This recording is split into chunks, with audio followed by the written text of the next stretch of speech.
So yun po na what's up sa inyo dyan mga. So for today's video, gagawin natin itong cake na to. Ipapakita natin kung paano natin siya ginawa, no? So let's go. So ito na yung cake mga kaya, nakabalot na siya. Actually, ito yung styrofoam lang siya.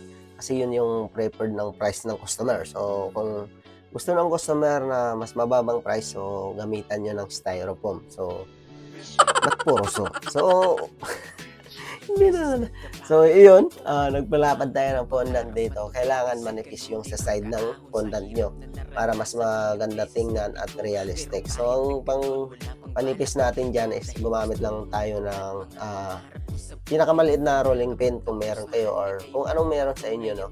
So, ganun lang paggawa sa design na to. So, ang pangdikit natin dito mga ice water lang siya kasi nga mas preferred ko magpadikit ng tubig. Pero meron din kaming neutral gel. Yun nga, nalagkitan ako noon, lalo na kung hawak din ako ng fondant, so malagkit. So tubig na lang ang ginamit ko dito para mas maganda din, no? Ayan, so ganun lang, hilutin mo lang yung sa side. Tapos kabilaan to mga kalahit na design. Ayan yung nakita niyo yung papel sa lamesa. Yun yung design na ginagaya natin. Ayan, so ang may-ari pala nito mga rice event planner dito sa Dubai. So malaking event siya. Ayan. So, styrofoam, hindi muna natin pinatong yung cake kasi nga matagal yung design na to gagawin. Kaya, pinahuli natin yung cake, isa-isa natin kinabiran. Ayan, nakita nyo naman. Isa-isa natin pinatong kasi nga, pag ilabas natin lahat, i-assemble natin, mayroong tendency na lalambot yung cake natin kasi nga, matagal siya na design gagawin, no? Madali lang siya pero matagal siya kasi nga, magulo ako.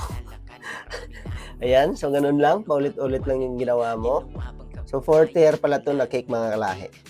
Tapos, i-airbrush lang natin ng, purple, light purple, no? Ayan. So, naglagay tayo ng stick para hindi babagsak yung cake natin. Kasi nga, itong cake na to is dalawang cake. Ayan.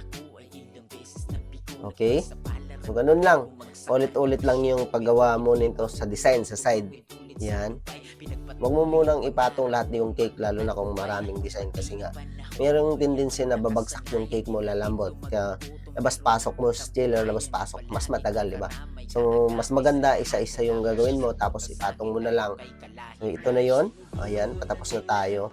Tapos, i-airbrush na natin yan mamaya. Nakita nyo naman yung sa intro natin, i-airbrush natin. Yun yung pinakahuli na video.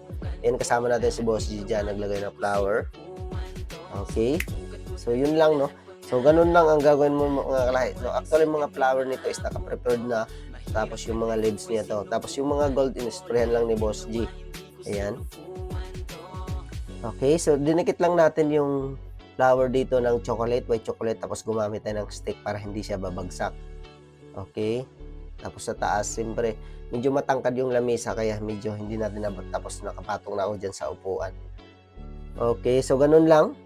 No? Pagpadikit ng mga flower, gumamit tayo ng stick dyan, tapos white chocolate para hindi malaglag yung cake, yung cake, flower yan. So, para hindi malaglag yung flower mo, tapos inerbas natin yung flower dyan para medyo mabuhay kuntino. Okay, tapos ganun lang. So, ganun lang mga kalahi, gagawin yung design dito sa side. So, nakita nyo naman, maganda yung kinalabasan dito sa cake. Nagandahan din ako kasi nga, di ba? Simple lang ang design pero maganda, no?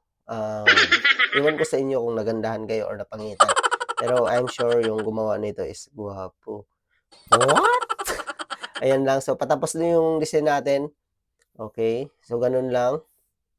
Patong-patong mo lang yung mga design. So, ganun lang kadali, no?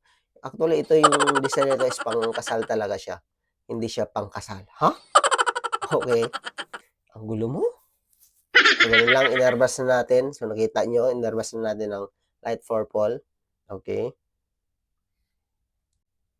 Okay, so ganun lang. So, dumadaan si Tashin. Shoutout kay Tashin. Okay, tapos yun, nilagyan natin pang shiny. So, ito na yung cake natin mga kalit, di ba? Ang ganda naman, di ba? Tama lang siya, no? Hindi maganda, hindi pangit. Nasa maganda siya. Ito talaga. So, ganun lang siya. So, ito na yung pinaka-video sa labas. Okay. So, yun lang po no, mga kalaya. Maraming salamat sa panunod at huwag niyong kalimutan i-share at i-follow ang ating pets. At meron din tayong IG at TikTok. At sa mga gustong mag-order dyan, send nyo lang message sa Jessica Cakes. Peace out. God bless you.